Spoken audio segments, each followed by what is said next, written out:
Good evening. Now you want to cooperate with me. My first recording, the screen whited out or something. I don't know why. Make sure it doesn't start beeping again.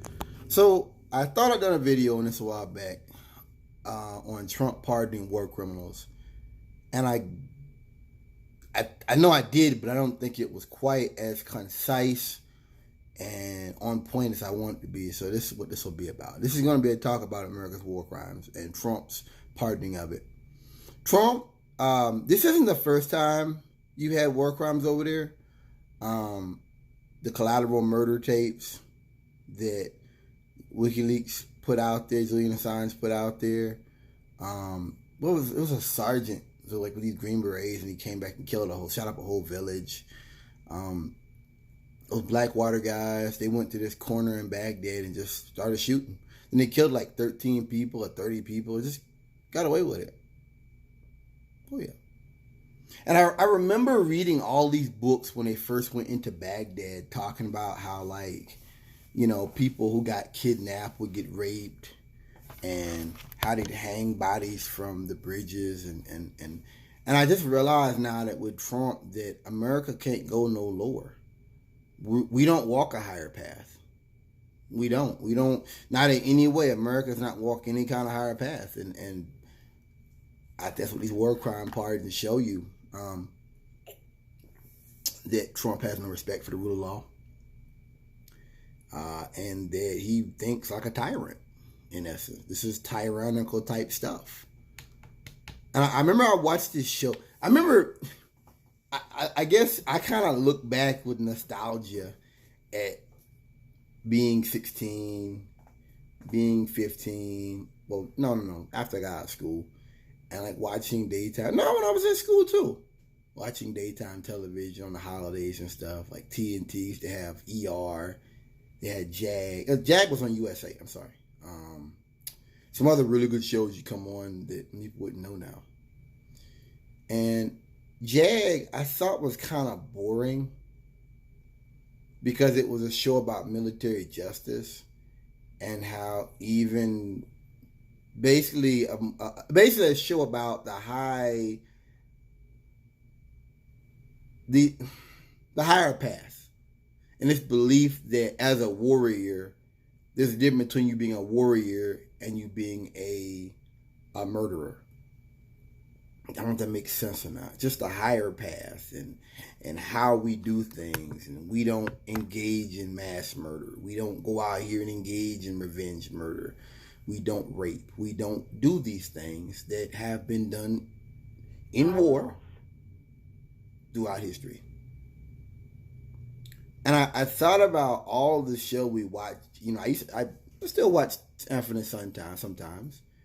And shows like that, how, you know, shows were in the 70s and the 80s and people are still laughing at them in 2019, 2020.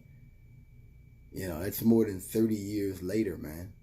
It's almost 40 years later, people are still laughing at that.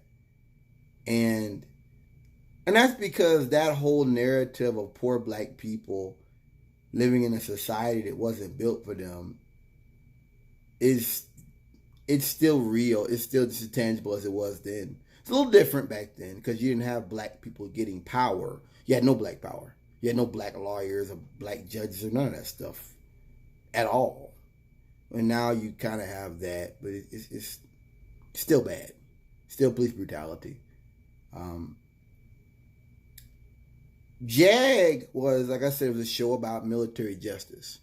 And I just think with Trump, and let's understand something, America has been flouting international law for a long time. The Iraq War is an example of that.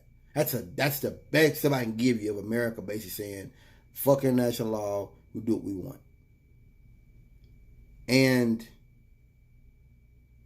I just think that what Trump has done, pardoning war criminals, he set the stage that Jag, that show won't even be relevant 10 years from now. Like, people are going to watch that and be like, wait a minute. America used to not commit war crimes? Like, we didn't take pictures with bodies? We didn't desecrate corpses? We didn't rape people? When did America not do that? I think that's coming. I mean, I've said this many times to you guys before that Trump really gets everything he wants. And I've spoke about that. That really, honestly, as much as Trump talks, as much as people talk about the left and one thing that gets me when they're caught lying, they always say like, I don't have any loyalty to the press and all this, and it's just like basically it's like saying we're liars. They're proud to be liars. That's something that bothers me the most. Now 10 years ago, I wouldn't have said that. 10 years ago, I'd have been like, yeah, it's bad. He's doing some racial shit. It's bad. But it's also just the fact that they lie. And you have these Christian leaders that are like, yeah, it's a big deal. That bothers me. And you had this Green Beret that got murdered, and they were going to rape him. And nobody talks about that. I'm surprised Trump didn't pardon them too. I mean, there's nothing America does right now that would surprise me. Nothing. Under Trump or before, there's nothing this government does that would surprise me. I hear people talk about Kaepernick being unpatriotic and things like that, and I'm just like, wow, man, you don't want to talk to me. You don't want to talk to me. Being up here, you know what that really does, white people, is it makes me not care what you think. Like I'm proud to stand with Kaepernick. Like even if Kaepernick was like snorting coke, which he hasn't, even if he was doing stupid stuff, I would still respect him for what he stood for. Like, let's say this NFL thing was all like publicity and he never wanted to go back to playing ball, which I don't believe. Let's just say that's true. I would still respect him for what he stood for. What white people have done with this blatant racism and Civil War talk and go back to what they've done is they've made it to where I don't even want crackers to like me. Like, even the people I work with, I don't want them, because to me, you're not supposed to be liked by the devil. Like, when you live righteous, bad people are supposed to fear you. Like, the devil flees. The devil is supposed to flee. The devil ain't supposed to sit here and smile when you walk. The devil's supposed to be like, oh shit, I gotta get up out of here. Everybody like, what's wrong, man? I gotta leave. There's something here. I don't want to be liked by a goddamn devil. I want you to get up from the table when you see me coming. That makes me proud. I don't want to stand with you devils, legitimizing war crimes, legitimizing rape. No. And I guess I realize that now with these murders, that's where America is now. And I think that's what you get when you're at war for 20 years and people just don't care anymore. You can also put that in with the stuff on the border with these migrants. You can put it in with that. I'm not going to do that, but just this hate, this rage, this is different. This is very, very different. I didn't grow up seeing things like this and hearing things. I've got to say I didn't. And it bothers me, and I would be afraid to raise children in this kind of society. Sometimes I watch these videos, white folks confronting black folks when they're working and talking about you got to show ID and what are you guys doing. I said it before. If I found a Caucasian called the police on my children, or just anybody's children that I knew, like my friend Denzel, I found out a Caucasian called the police on his kids because they jaywalked or were playing in the park or their dog pumped her dog and the police are called and those kids got hurt, I don't know what I would do. And I'm not talking about recording, and I'm not talking about talking. I don't know what I would do. And it scares me because I've worked so hard to get to where honestly, guys, I'm not in a bad spot. I mean, I look at what I do right now. I'm making, $20, $25 an hour sometimes.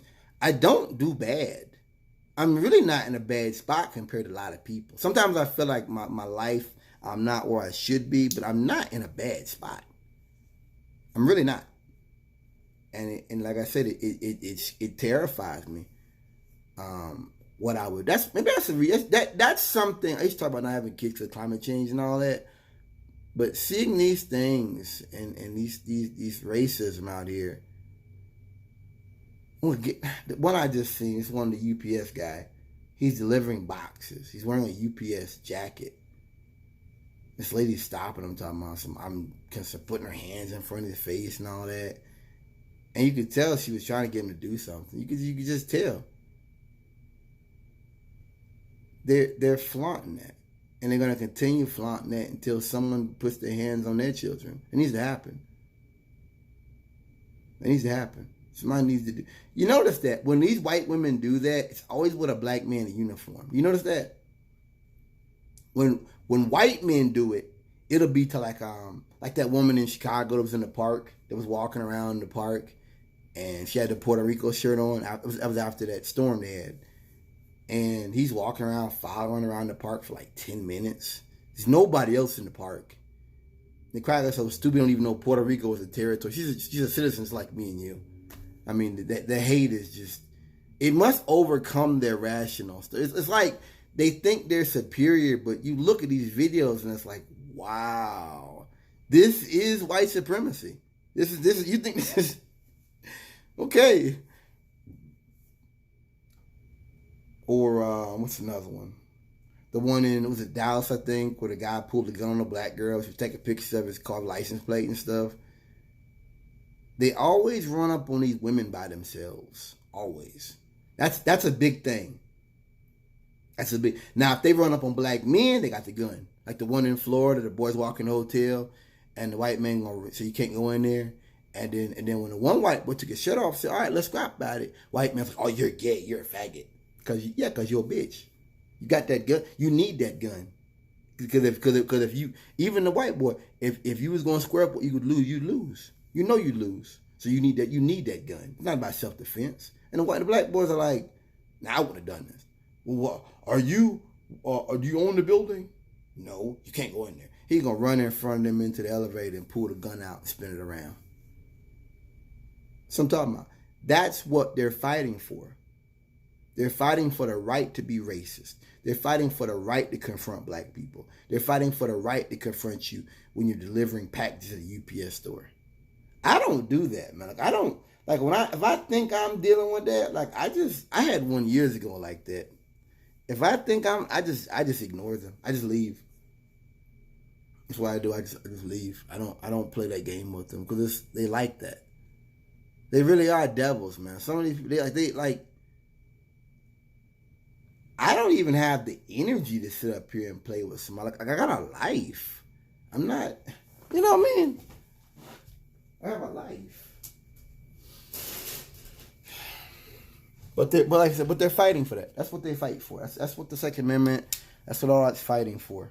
I talked to y'all before about this law enforcement today trying to say that we need to go after cop killers, people that killed cops back in the 70s and all. And I said, okay, I'm down with that. But now you got to let me start filing warrants on these old white people that did stuff during segregation and Jim Crow. Let me go get them in their nursing homes. You won't do that. You won't do that. I know you won't do that. And then, if a lot of these cops got killed, if you pull up their records, they was dirty as fuck back then. It was dirty as fuck. Mm-hmm. You don't want to do that, white man. You don't want to open up that. You don't want to lift that pot up. You don't open up that garbage can. You don't. I'm telling you. Because it can get just as ugly. The men that killed Fred Hampton. The men that, went out here and killed our black leaders. You don't want us to start with that. But it's amazing to me. And it reminds me that a lot of law is based upon white supremacy. It is. That you had these racist cops. We knew they were bad in the 60s. I mean, look at all look at all the commission reports they had back in the day talking about NYPD, all the corruption, being on the pad and open taking bribes. LAPD. Look at the Christopher Commission. Do I got to explain it? No, it's on paper. That's their committee saying it's racism in the ranks. It's corruption in the ranks. And you want to go out and dig those bodies up? Nah, man. Like I say all the time, you either gonna respect my existence or you should expect resistance. We got off subject. We off subject. I just feel like what Trump's doing by legalizing these, pardoning these war crimes. No, legalizing war crimes. It's another example of Trump getting away with everything he wants. Really, he's gotten with everything he wants. Even when stuff didn't work out for him in the end, he still got what he wanted. If I needed something to make this TV work, and I went out right now to Walmart and I stole something, and I got away with it, but in the end, it didn't work for that TV, or I dropped it and broke it in the parking lot. It's irrelevant because I still got away with my crime. That's Trump, and that's what these war crimes do. That's why when I hear about him arguing with the NOAA people about that storm, it shows me, a lot of these folks think they'll just do their job, that what Trump is doing will just blow over. It's not that serious. You can't do that. You can't serve a sociopath. You can't serve someone like Trump, because eventually you're going to have a problem. It's only a matter of time, because he's a fascist. It's not about facts. It's not about reality with him. It's about what he says and what he wants. It's about his agenda. That's what that's what those people ran. I mean, these are folks who probably have master's degrees in meteorology. Probably have like PhD level degrees in meteorology. And they're arguing with some idiot that probably bought his fucking degree.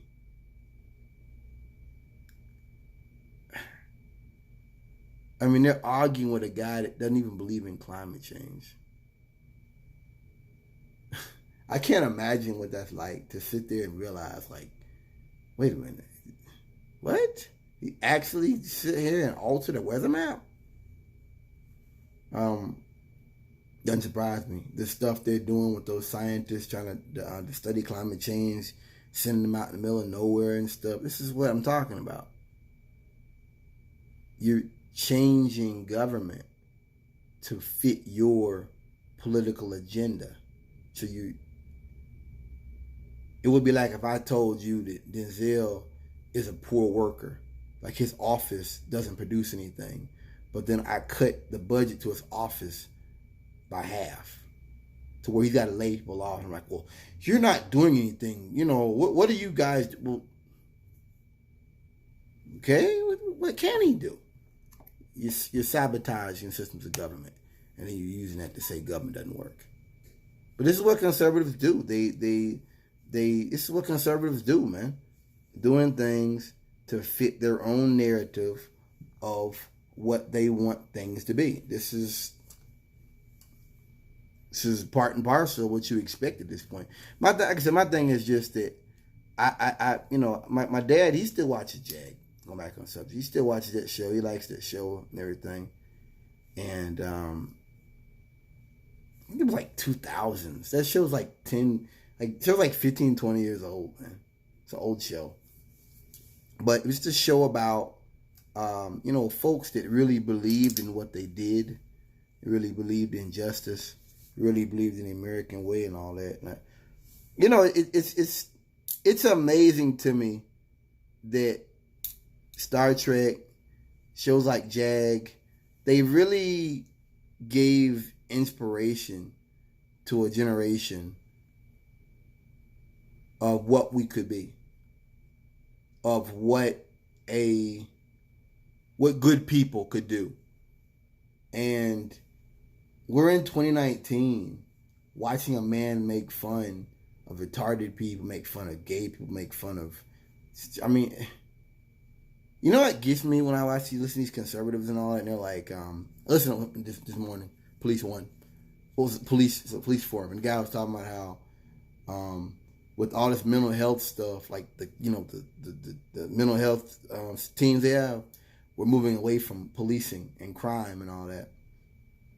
And guys were in there talking about how we used to have this, that, and I'm like, yeah, the conservatives probably cut that program. That's why you don't have those things, or they cut back on it. That's why you don't have those people, because conservatives cut that program. That's why. It's like Trump was talking about mental health stuff. Used to have hospitals and stuff. Reagan cut that. That's why people were out in the street back in the day. Yeah, because those systems got cut. So then they're your next junkie. They're your next repeated criminal. Yes, that's how that works. They have nowhere else to go. So now they're out here committing petty crimes and clogging up the system. Yes. That's amazing to me. Conservatives can ignore reality. They can ignore reality and ignore the things that their heroes did that made society more fucked up. Now, the guy's talking about how we move away from the police model, and he which is crazy, because you've always had mentally ill people out here. There's been a lot of police shootings in history with people that we knew were mentally ill. Look at that woman. Was it Eleanor Bumpers? I think back in the 90s, she was like running around the house, and they came in. ESU, NYPD ESU came in and shot her. She was mentally ill. She was crazy. There's been a lot of kids. There was a guy, I think they shot him with a taser and he fell off a roof. There's been a lot of people who have been crazy. And police go up there with that heavy-handed approach and they wind up dying when there was no need. There's been a lot of cases like that. You know, and this goes back to something I've said to you guys before, that for society to get better, white people are always going to boycott things. If you look back in history, white people have always boycotted things that move towards a better, more equal society. That's just whether it be integration, whether it be the bus stuff, the bus the bus stuff in up north back in the day, white people have always boycotted these things. Boycotting the Nike stuff with Kaepernick. This is what they do. They're going to always boycott things that make things better for everybody else. It doesn't mean anything. It has no value, but that's what they do. They want to always sit up there and do things like that. Get off subject for a second. When Kaepernick had, got with Nike, white people were burning their shoes. And the people were talking next day about, would Ford give him a deal? And they had somebody put a picture of him kneeling in front of a truck. I told my friend this. I said, I want to see a white man go out here and buy a brand new 2019, 2020 truck. Buy it outright. And I want to see him burn that truck. I want him to go out there and drop 20, 30,000 into a truck and watch me and let me videotape him burning it. Let me see that. You can see what those shoes were all old. The guys that were burning them, the shoes were old. You know what I mean? It was like shoes that were they weren't even wearing no more. I'm just this is what I'm trying to make to you. You're always going to be hated by them. You had a lot of crackers that defended Roseanne with the race shit she said. You know what I mean? Defending. No, listen, she can be a racist. I'm just saying she shouldn't have a show. I'm not, listen, I don't care if she's out here still making racist stuff. You just shouldn't be able to have a show out here if you feel that way. If you feel that way, you need to go out and get your own news network or something. Your own TV. No. That's what I'm saying. Getting off subject. Going back to what I was saying, I don't have any faith in this country. I don't have any faith in this idea of America being a force for good. I don't have any faith that we're going to move past this. I think that pardoning war criminals is something a fascist regime would do. I think that the things Trump does just make it more clear to me what we're dealing with and what we're facing. And really how cruel and how nasty these folks really can be. That's how I see it. That's the perspective I see that from. You're dealing with people who just really don't care. I never knew this country could be this ugly. I never knew this country was so sick and hateful, but it reminds me of the fact you were never accepted. We've never been accepted. That's fine. And that's good. Once it come up a place like Boone like this, that it keeps me in perspective, the proper perspective I should be having, that I'm dealing with my enemy. So there's a guy, Hassan Piker. Evidently, he said something about people in the Taliban need to get medals. And, a white dude I met was talking about that, joking about it. And I wouldn't go so far to say that. I don't think that's true. But if he did say it, I don't blame him. They're fighting for their country. Soldiers that are over in Iraq and Afghanistan. What exactly y'all fighting for again? Because Saddam never threatened me. What y'all fighting for again? Peace out.